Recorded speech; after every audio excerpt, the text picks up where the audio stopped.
جی محترم ناظرین السلام علیکم. پاکستان ٹوڈے کی جانب سے آپ کے نمائندگان فہیم احمد صدیقی اور روہیل انور میرے ساتھ موجود ہیں.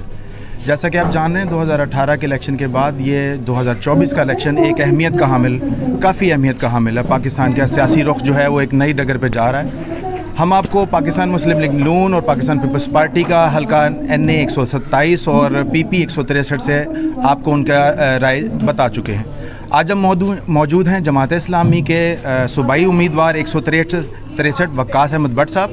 ہم جاننا چاہیں گے ان کی رائے اس الیکشن کے حوالے سے اور ماضی میں جو جماعت اسلامی کا کردار رہا ہے اسلام کے نفاذ کے حوالے سے, پارلیمنٹ کی مقتدر جماعتوں کے حوالے سے اور جماعت اسلامی کی مستقبل کے جو معاملات ہیں. بہت شکریہ وقاص بٹ صاحب, آپ کو پروگرام میں خوش آمدید. میں جاننا چاہوں گا, جماعت اسلامی کا ایک بہت مشہور سلوگن ہے کہ حل صرف جماعت اسلامی. آپ کیا سمجھتے ہیں کہ 75 سالہ پاکستان کی تاریخ میں اسلامی جو جماعتیں ہیں ان کی تحریک میں کہاں کمی رہ گئی کہ آج وہ اسمبلی کی مقتدر جماعتیں بن نہ سکیں سوائے پریشر گروپس کے حوالے سے؟ تو کیا پاکستان کے آئین کو اصل اسپرٹ میں نافذ کرنے کے لیے ان کا اتحاد ضروری نہیں, اسٹیبلشمنٹ کی مفاہمت کے ساتھ وہ کس طرح آگے چلیں گے؟ جی بہت شکریہ. جی بالکل, آپ نے درست نشاندہی کی ہے کہ پاکستان میں جو سب سے بڑا مسئلہ ہے اسلامی تحریکوں کی اقتدار میں نہ آنے کا, وہ ان کا اتحاد نہ ہونا ہے.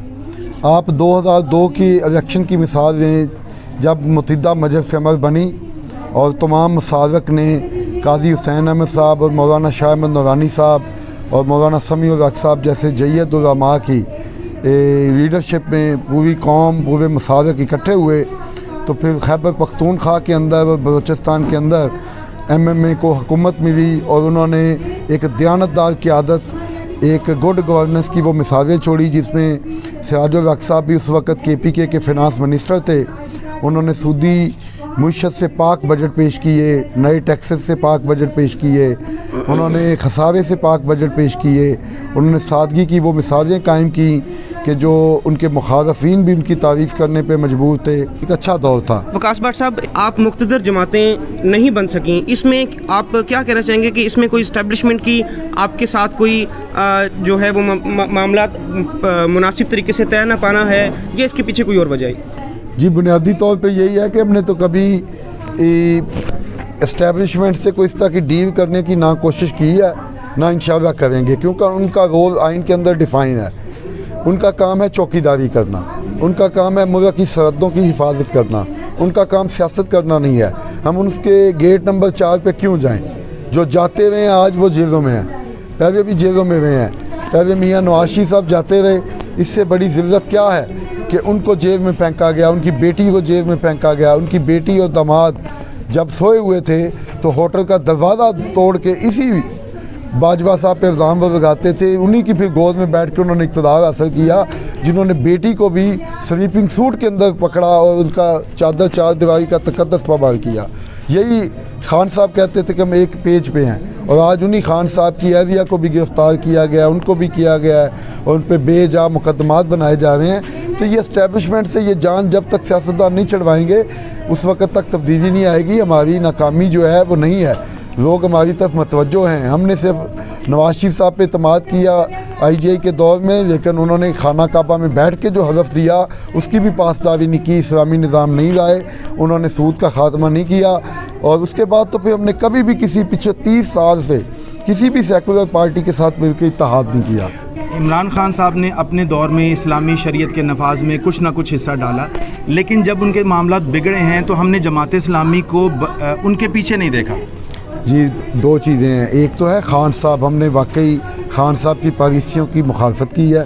آپ نے کہا ہے انہوں نے اسلامی نظام کی طرف قدم بڑھایا, میرے خیال میں وہ اسلامی نظام سے دور لے کے گئے تھے. آپ دیکھیں قرآن میں بڑا واضح ہے کہ زانی کی سزا موت ہے, انہوں نے یورپ کے کہنے پہ اس کو نامرد بنانے کا قانون لے کے آئے. آپ مجھے بتائیں خان صاحب کے دور میں قصاص پہ عمل درآمد میں ایک بھی سزائے موت نہیں ہوئی. باقی بات یہ ہے کہ ہم ان کی مدد ان کو اچھے مشوروں سے کرتے رہے ہیں. اب اگر آپ سمجھتے ہیں کہ اس دور میں